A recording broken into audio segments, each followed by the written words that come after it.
नरेंद्र मोदी यांच्या दौऱ्याच्या पार्श्वभूमीवर आता शेतकरी संघटनेच्या पदाधिकाऱ्यांना नोटीस देत त्रास दिला जातोय। स्वाभिमानी शेतकरी संघटनेचे प्रदेशाध्यक्ष संदीप जगताप यांनी हा आरोप केलेला आहे।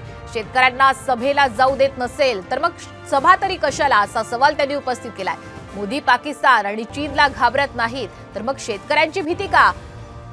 संदीप जगताप यांनी अशा वेळी हा सवाल उपस्थित केलेला आहे। शेतकऱ्यांना विनाकारण पोलिसांकडून त्रास दिला जात असल्याचं सुद्धा संदीप जगताप यांचं म्हणणं आहे।